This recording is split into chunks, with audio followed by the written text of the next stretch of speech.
నమస్తే, నేను మీ కుప్ప పద్మిని. ఇన్నాళ్ళు మీ సపోర్ట్ ని నాకు అందిస్తూ, మీ ప్రేమని నాకు అందిస్తున్న ప్రతి ఒక్కరికి కృతజ్ఞతలు. ఇప్పుడు చూడబోతున్న ఈ వీడియో కూడా ఖచ్చితంగా మీకు ఉపయోగపడుతుంది. లైక్, షేర్ అండ్ సబ్స్క్రైబ్ చేసి మీ ఇష్టాన్ని అలాగే మీ సపోర్ట్ ని నాకు అందించండి. అలాగే ఈ వీడియో పట్ల మీ అభిప్రాయాన్ని కమెంట్ సెక్షన్ లో కమెంట్ చేసి నాకు తెలియజేయండి. నమస్తే. సూర్యోస్మి. నేను మీ విక్రమాదిత్య. ఆరోగ్యమే మహాభాగ్యం, ఆరోగ్యం భాస్కరాధీనం. ఆదివారం మద్యం, మాంసం, మైదనం వద్దు, ఆరోగ్యం ఐశ్వర్యం వద్దు. మీరు ఆచరించండి, 10 మందిని ఆచరింపచేయండి. ఆచరించండి, ఆరోగ్యవంతులుగా ఉండండి. ఆచరించండి, ఐశ్వర్యవంతులు కండి. ఆచరించండి, ఆనందంగా జీవించండి. సూర్యోస్మి. జ్యోతిష్య శాస్త్రం ఒక అద్భుతం. వేదాంగమైన జ్యోతిష్య శాస్త్రం అనేటువంటిది మానవ జీవన గమనానికి ఒక వరం. జ్యోతిష్య శాస్త్రం నీ జీవితంలో వెలుగునింపే ఒక భాష. ఆ భాష నీకు అర్థమైతే ప్రకృతి నీతో మాట్లాడుతుంది. అస్ట్రాలజీ నేర్చుకోవాలి అనుకునే వారికి అద్భుత అవకాశం. మురళీధర శర్మ గారి అస్ట్రాలజీ క్లాసెస్ అతి త్వరలో మొదలు కాబోతున్నాయి. 100% జాబ్ గ్యారంటీ. వివరాల కొరకు సంప్రదించండి. నమస్తే, వెల్కమ్ టు అవర్ ఛానల్. నేను పద్మిని. ప్రస్తుతంతో పాటు ప్రముఖ ఆధ్యాత్మికవేత్త, సూర్య ఉపాసకులు, sun spiritual society founder Vikramaditya garu మనతో పాటు ఉన్నారు. మాట్లాడదాం సార్. నమస్తే సార్. సూర్యోస్మి తల్లి. సార్ 12 రాసులు, 12 జ్యోతిర్లింగాలు, ఏమైనా సంబంధం ఉందా ఈ రెండింటికి? అదేనమ్మా, ఇప్పుడు రాసులు 15 ఉండొచ్చు, లేకపోతే జ్యోతిర్లింగాలు 12 ఉండొచ్చు, 18 ఉండొచ్చు, 15 ఉండొచ్చు. ఎందుకు ఉన్నాయి? ఏమైనా ఉందా? ఉంది కాబట్టే అది మన కుటుంబ సభ్యులకు తెలియాలని అంటే చాలా తక్కువగా దీని గురించి తెలిసిన వాళ్ళు చాలా తక్కువ మంది ఉన్నారు. నేను ఈ మధ్య నేను ఎక్కడికి వెళ్ళాను? రామేశ్వరం. ఎందుకు వెళ్ళాను? రామేశ్వరం ఎందుకు వెళ్ళాను? మీరే చెప్పాలి. ఊరికే వెళ్ళానని అన్నారు, వెళ్ళాలనిపించి వెళ్ళానని అన్నారు. అంతే. అంటే ఈ రీసెర్చ్ లో మనకి 12 రాసులు, 12 జ్యోతిర్లింగాలు, 12 ఆదిత్యులు. అంటే దీని మీద ఉన్నటువంటి అనుసంధానం ఏదైతే ఉందో అది విపరీతమైనటువంటి శక్తి కలిగి ఉంది, నడుస్తుంది, నడిపిస్తుంది. అందుకనే అంత సడన్ గా రామేశ్వర ప్రయాణం అనేది పెట్టుకోవడం జరిగింది. తెలిసిన వెంటనే ఇమీడియట్ గా, అంటే అంత ఈజీ కాదు రామేశ్వరం. అంత ఈజీ ఏం కాదు. నేను కాశీ ఇలా అనుకుంటే అలా వెళ్ళిపోయేవాడిని. నేను వెళ్తున్నానమ్మా.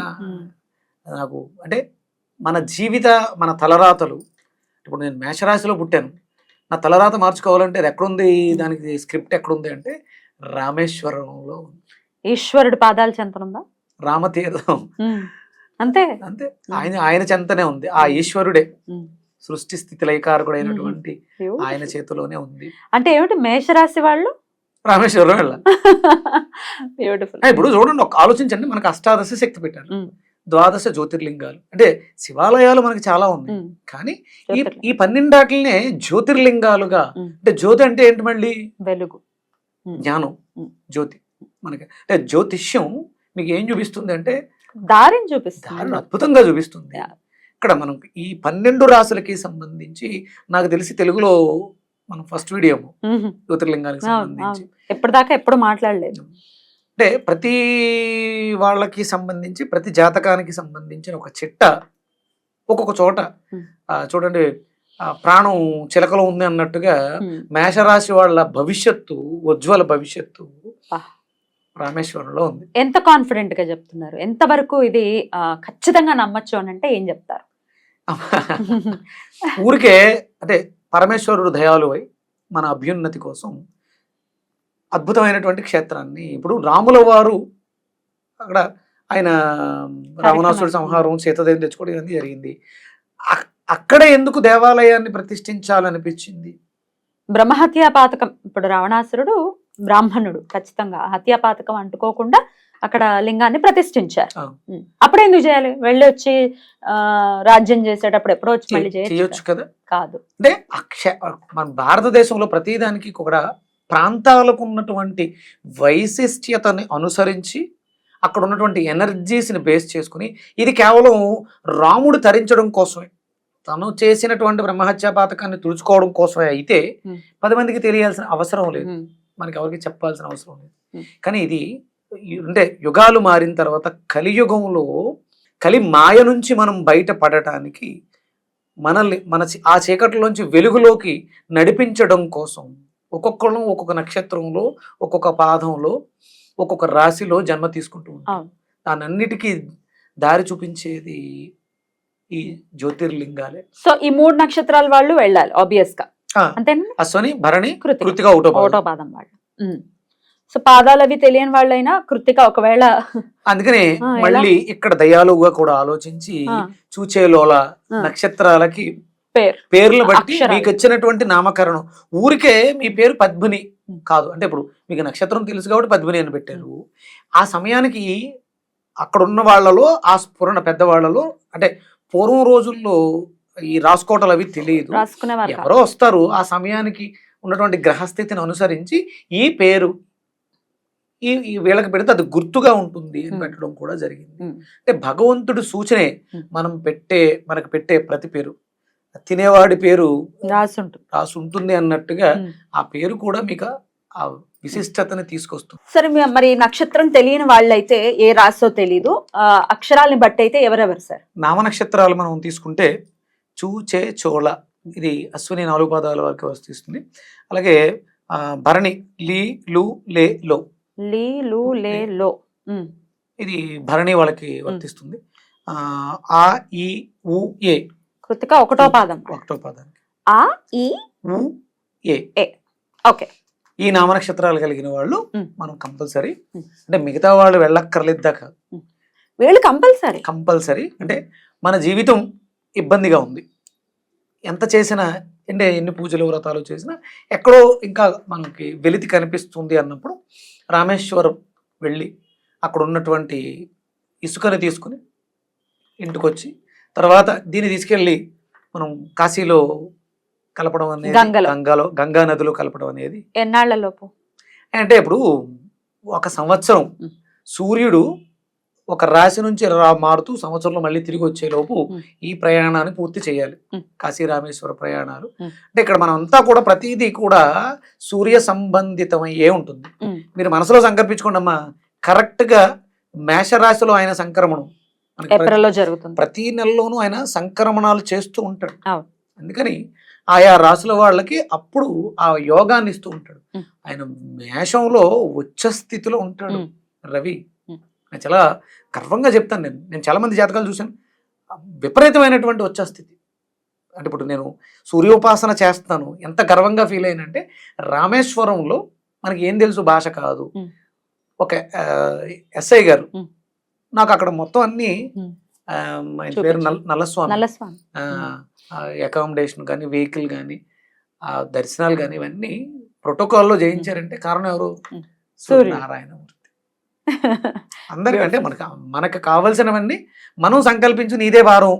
సో కష్టాలున్నాయి, ఈ కష్టమా ఆ కష్టమా ఇవన్నీ వదిలేసేయండి. ఒక్కసారి మేషరాశి వారు ఖచ్చితంగా, అలాగే నామ నక్షత్రాలు అక్షరాలకు సంబంధించి కూడా చెప్పారు కాబట్టి ఖచ్చితంగా వెళ్ళి తీరండి అని చెప్తున్నారు. మేషరాశి, మేష లగ్నం ఇంకా పవర్ఫుల్. లగ్నం ఇంకా పవర్ఫుల్, ఎందుకంటే తనువు శరీరము ఇవన్నీ కూడా దాంట్లో వస్తాయి, మనసుకు సంబంధించి అక్యురేట్ గా. ఇంకా అంటే మరి వృషభ రాశి వాళ్ళు వెళ్ళొద్దా అంటే వెళ్ళాలి. ఎందుకు వెళ్ళాలి అంటే వృషభానికి మేషం ఏమవుతుంది, వ్యయస్థానం అవుతుంది. వ్యయం మనకి మోక్షం, ఇంకా జాలి జీవితం అనుకున్నా ఖచ్చితంగా వెళ్ళాలి.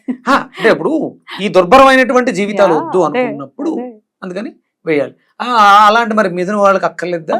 మేషం ఏమవుతుంది, లాభం. అందరూ బాగా లాక్ చేశారు, అంటే శాస్త్రం చెప్పిందమ్మా. కరెక్ట్. ఇప్పుడు అంటే 12 జ్యోతిర్లింగాల్ని మన తనువు, మన శ్వాస ఆగిపోయే లోపు చూడగలిగితే, చూస్తే ఈ జీవితానికి, ఈ జన్మకి సార్థకత ఏర్పడుతుంది. ఊరికే ఆ పరమేశ్వరుడు మన కోసం అక్కడ రూపాన్ని తీసుకోలేదు. అది ఎంత విచిత్రంగా ఉంటుంది. ఆయన వాయువేగడు కదా హనుమంతుల వారు. రాముల వారు పంపించారు, ఇది హిమాలయాల నుంచి ఒక అద్భుతమైనటువంటి శిల్పాన్ని తీసుకొచ్చి అక్కడ శివలింగాన్ని ప్రతిష్ఠించాలని. ఆయన సమయం లేట్ అయిపోవడం ఏంటి, ఆయనకి లేట్ అయిందా?